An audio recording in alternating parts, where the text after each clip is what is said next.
চাষি ভাই চ্যানেলের সকল দর্শক শ্রোতাদেরকে আমি জানাই আন্তরিক শুভেচ্ছা, মোবারকবাদ, অভিনন্দন। আসসালামু আলাইকুম ওয়া রাহমাতুল্লাহি ওয়া বারাকাতুহু। আপনাদের সকলের অবগতির জন্য আমি আপনাদের সামনে দু একটি কথা তুলে ধরতে চাই, আপনারা বিবেচনা করুন। দেশবাসী, জনতা, আপনাদের থাকতে হবে মানসিকভাবে, নৈতিকভাবে, সামাজিকভাবে, মানবিকভাবে ঐক্য ও সমঝোতা, সহনশীলতা আপনাদের মধ্যে।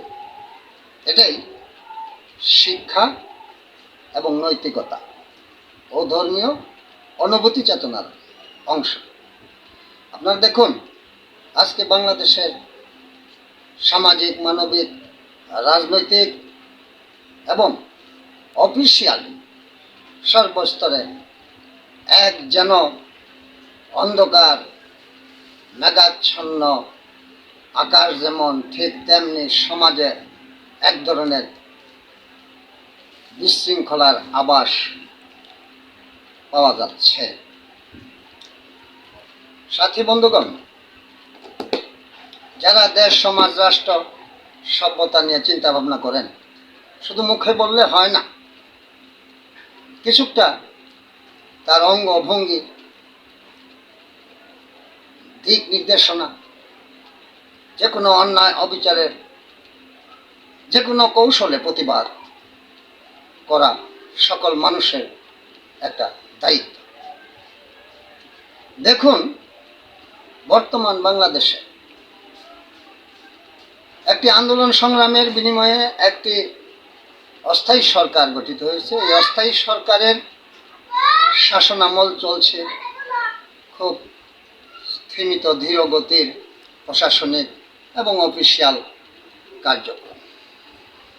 তবুও আমরা সকলেই আশ্বস্ত যে দ্রুত নির্বাচন দিয়ে জাতীয় সরকার গঠন করে ভোটের মাধ্যমে যারা সংসদে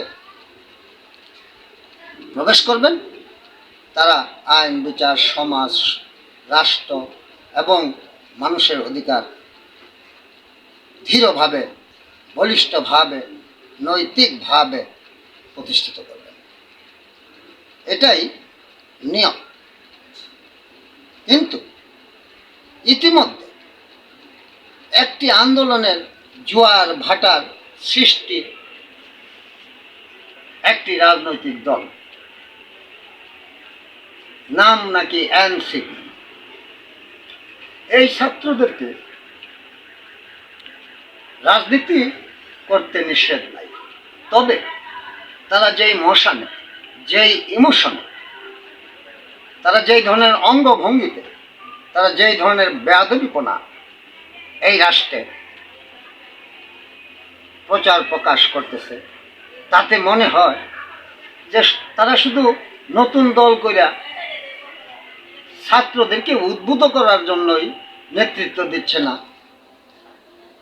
মনে হয় যেন সারা বাংলাদেশের সকল রাজনৈতিক দলেরই তারা মাথা হয়ে গেছে, নেতা হয়ে গেছে। আজকে ডাক্তার, ইঞ্জিনিয়ার, বিজ্ঞানী আর মনে হয় তাদের ভাষা, তাদের অবস্থা ব্যবস্থা, ভাবভঙ্গিতে মনে হয় যে ডাক্তার, ইঞ্জিনিয়ার, বিজ্ঞানী আর দেশে প্রয়োজন নাই, ছাত্রদের লেখাপড়ার দরকার নেই, রাজনীতি করে নেতা হইলে এমপি মন্ত্রী হবে, সংসদে যাবে, তারা তাদের নিজেকে প্রকাশ বিকাশ ঘটাবে, অর্থনৈতিকভাবে তারা স্বাচ্ছন্দ্যতা লাভ করবে। এটা কি বোঝা যায় কিনা তাদের অঙ্গভঙ্গি, তাদের কার্যক্রম? তারা আজকে একটা কথা বলছে, হাতি গোড়া হইল তল, তেল চুরায় কয় কত জল। আপনারাই ভাবুন, এই সমস্ত ছেলেপেলেরা যে সমস্ত রাজনৈতিক অঙ্গনে কথাবার্তা প্রচার করে আজকে তারা ঔদ্ধত্যপূর্ণ আচরণ দেখাচ্ছে, এতে রাজনৈতিক বিশৃঙ্খলা ও সংস্কৃতিকে ধ্বংস করার প্রায় তারা করছে। তারাও হয়তো বা কোনো না কোনো জায়গার কোনো না কোনো ব্যক্তির কোনো না কোনো সম্প্রসারণবাদী নীতির এজেন্ট হিসাবে কাজ করছে। তা না হইলে তারা কেন সংস্কারের কথা বলে, তারা দেশের মানুষের শান্তির কথা বলে মুখে, সঠিক রাজনৈতিক নেতৃত্বের কথা বলে মুখে, অথচ তারাই তো যে সমস্ত সুর ছন্দ শব্দ ব্যবহার করছে, এটা যে বৈষম্য, রাজনৈতিক বিশৃঙ্খলা, তারাই তো গণতান্ত্রিক, সাংবিধানিক এবং রাষ্ট্রের স্থিতির চিন্তা করে না।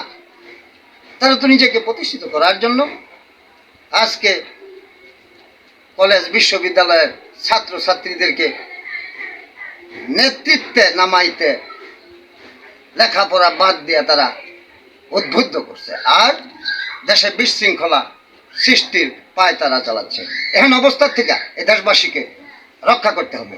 এদের এই যে ঔদ্ধত্যপূর্ণ আচরণ, এই ঔদ্ধত্যপূর্ণ আচরণ থেকে তাদেরকে শালীন হতে হবে, তাদেরকে মার্জনীয়ভাবে রাজনৈতিক দর্শন থেকে শিক্ষা নেয়া, সুস্থ রাজনীতির কথা বলেন, সুস্থ কথা বলেন, আপনারা বিবেচনা করবেন কথাগুলো কতটুকু সত্য, যাচাই বাছাই করে মানবিকভাবে বিবেচনা করে আপনারা এই ধরনের ঔদ্ধত্যপূর্ণ আচরণ থেকে বিরত রাখেন এই ছাত্রদের দল এনসিপিকে।